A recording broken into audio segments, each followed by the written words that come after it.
صلی اللہ علیہ وسلم پر اللہ کریم نے قرآن مجید نازل فرمایا تو سورہ سعد کے اندر ارشاد فرمایا وَلَا تَتَّبِعِ الْهَوَىٰ، خواہشوں کے پیچھے نہ چلنا۔ ذرا قرآن مجید کی ترتیب دیکھیے، خواہشات کے پیچھے فرمایا فَيُضِلَّكَ عَن سَبِيلِ اللَّهِ، ورنہ یہ تمہیں اللہ کے رستے سے بہکا دیں گی۔ بہک جاؤ گے، خواہشوں کے پیچھے چلو گے، یہ تمہیں اللہ کے رستے سے تم بہک جاؤ گے۔ اگر تم اندر کی بات مانو گے، زبان کے چسکے کی بات مانو گے، بہت اعلیٰ کھانے کی بات مانو گے، پینے کی بات مانو گے، تو اللہ کے رستے سے بہک جاؤ گے۔ فرمایا ان الذین یضلون عن سبیل اللہ، بے شک وہ لوگ جو اللہ کے رستے سے بہک گئے۔ پہلے فرمایا بہکاتا کون ہے؟ نفس، تمہاری خواہشات تمہیں بہکاتی ہیں، اور فرمایا بے شک پھر جو لوگ بہک گئے لہم عذاب شدید بما نسوا یوم الحساب، فرمایا پھر ان کے لیے شدید عذاب ہے اس لیے کہ انہوں نے آخرت کے دن کو بھلا دیا ہے۔ اب اس آیت کا مفہوم ذرا سمجھیے۔ فرمایا خواہشوں کے پیچھے نہ چلنا تمہیں اللہ کے رستے سے بہکا دیں گی، اور فرمایا بے شک ان کے لیے سخت عذاب ہے جو اللہ کے رستے سے بہک گئے۔ اور کیوں سخت عذاب ہے؟ اس لیے کہ انہوں نے آخرت کے دن کو بھلا دیا۔ تو آخرت کا دن بھلا دیا، پیچھے کا خواہشوں کے پیچھے نہ چلنا تمہیں اللہ کا رستہ بھلا دیں گی۔ مفہوم آیت یہ ہوا، قرآن نے ہمیں ارشاد یہ فرمایا کہ خواہشات نفس کے پیچھے چلو گے آخرت کو بھول جاؤ، تمہارے ذہن میں یہ بات نہیں رہے گی کہ میں نے مرنا بھی ہے۔ پھر لوگ معاذ اللہ ثم معاذ اللہ یہ کہیں گے کہ بھائی یہاں جینے دو نا، پھر آگے جائیں گے تو دیکھی جائے گی۔ لوگ بھول گئے مرنے کو۔ ہماری ساری جدوجہد زندہ رہنے کے لیے ہے، ساری 60-70 سال کے لیے سارا کچھ ہے۔ آپ دیکھ لیں، ٹٹول لیں کسی بندے کو، صرف جتنی محنت کر رہا ہے وہ جینے کے لیے کر رہا ہے۔ رب قریب کے بندے جتنی محنت کرتے تھے مرنے کے لیے کرتے تھے، وہ مرنے کے لیے کوشش کرتے تھے کہ مر جانا ہے، اس کے لیے جدوجہد۔ ہم جتنی جدوجہد کر رہے ہیں ساری جینے کے لیے، جینے کے لیے۔ میرے رسول کریم صلی اللہ تعالیٰ علیہ وسلم کا ایک فرمان ہے مسند امام احمد بن حنبل میں، اور بڑا نرالا، بڑا انوکھا اور بڑا معنی خیز ہے۔ حضور سید عالم صلی اللہ تعالیٰ علیہ وسلم نے فرمایا بڑا بیوقوف ہے وہ شخص، ذرا ترتیب دیکھیے، حضور کی زبان سے نکلے ہوئے حکمت کے موتی، مسند امام احمد بن حنبل۔ فرمایا وہ بڑا بیوقوف بندہ ہے جو چلتا اپنی خواہشات نفس کے پیچھے اور امید یہ رکھتا ہے کہ رب مجھے آخرت میں انعام عطا کرے گا۔ چلتا کس کے پیچھے؟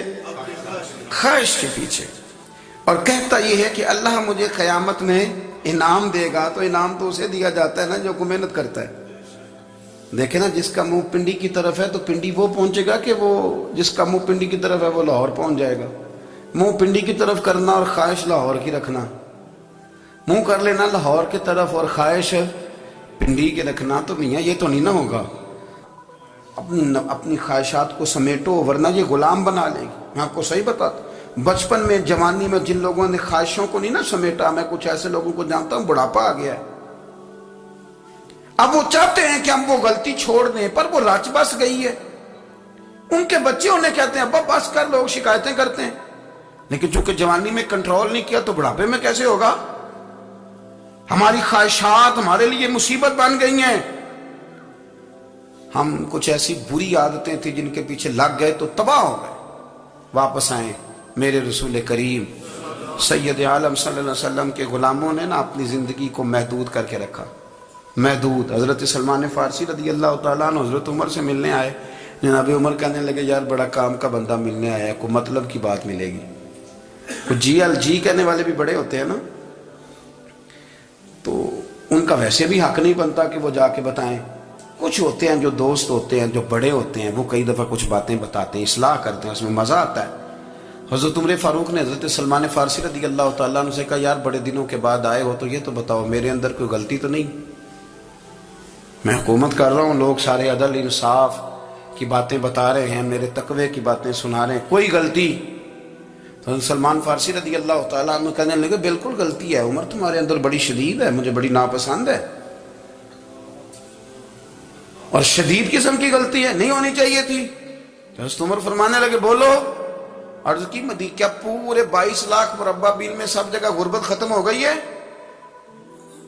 حضرت عمر کہنے لگے نہیں۔ تو فرمانے لگے مجھے پتہ چلا ہے کہ جب تمہارے پاس دوپہر کا کھانا آتا ہے تو سالن کے ساتھ چٹنی بھی آتی ہے، یہ غلطی نہیں؟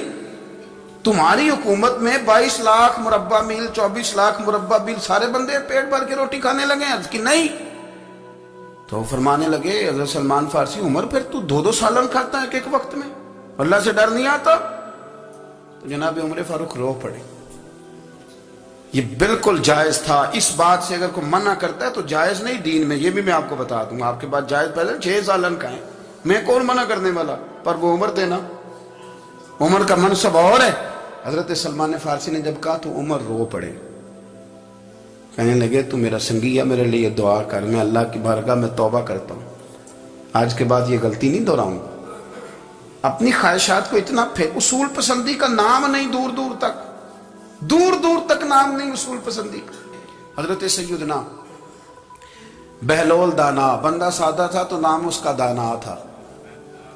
آپ بیٹھے تھے تو ہارون رشید کا لشکر آنے لگا تو وہ ایک بندہ دوڑا آیا، کہنے لگا بابا رستے سے اٹھ جا، ہارون رشید آ رہا ہے۔ تو آپ فرمانے لگے تو غلام ہے نا، تو نے ڈیوٹی کر دی ہے نا، اطلاع دے دیا، میری مرضی اٹھوں چاہے نہ اٹھوں، تیری ڈیوٹی پوری ہوگی، تو جا، تیرا کام ہو گیا۔ کہنے لگا بادشاہ میں اس کا غلام ہوں، تو ناراض ہوگا، تو اٹھ جا۔ تو بادشاہ کہنے لگا تو اس کا غلام ہے تو وہ میرے غلام کا غلام ہے، اور اگر تجھے زیادہ دقت ہو تو اسے جا کے بتا دینا، بے شک میں کوئی ڈرتا نہیں اس سے۔ ہارون رشید کو جا کے بتایا کہ وہ سادہ سا بابا ہے، تو وہ کہتا ہے کہ ہارون رشید میرے غلام کا غلام ہے، تو ہارون رشید بھی ناراض ہوا، کہنے لگا پتہ کر لیتے۔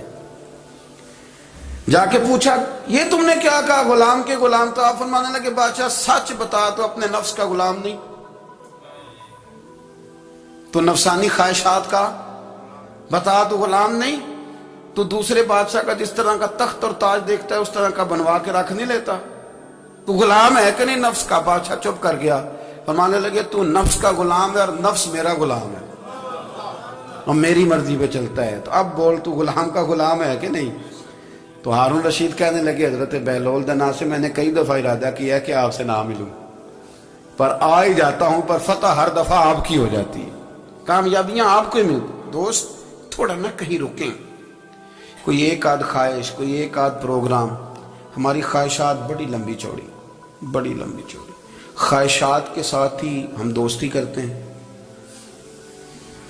خواہشات کے ساتھ ہی ہم رشتہ داری کرتے ہیں، خواہشات کے ساتھ ہی ہم شادی کرتے ہیں، سارا کچھ خواہشات کے ساتھ۔ سیاسی شادیاں، وہاں شادی کریں گے تو اتنا مال آئے گا، اتنا کچھ جائے گا، خواہشات کے ساتھ رشتہ داری، خواہشات۔ غریب رشتہ دار سے دوستی نہیں، خواہش نہیں پوری کر سکتا، امیر سے۔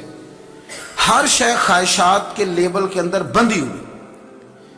آپ دیکھ لیں سارے معاملات کو ہم نے اپنی نفسانی خواہش کے اندر رکھ دیا ہے، میری مرضی کے مطابق دنیا چلے تو ساری اچھی ہے، اور میری مرضی نہ سنے تو بندہ ایک بھی اچھا نہیں ہے۔ اپنی خواہشات کے چنگل میں ہم نے غلامی اختیار کر لی، صبح سے شام تک نفسانیت ہی نفسانیت۔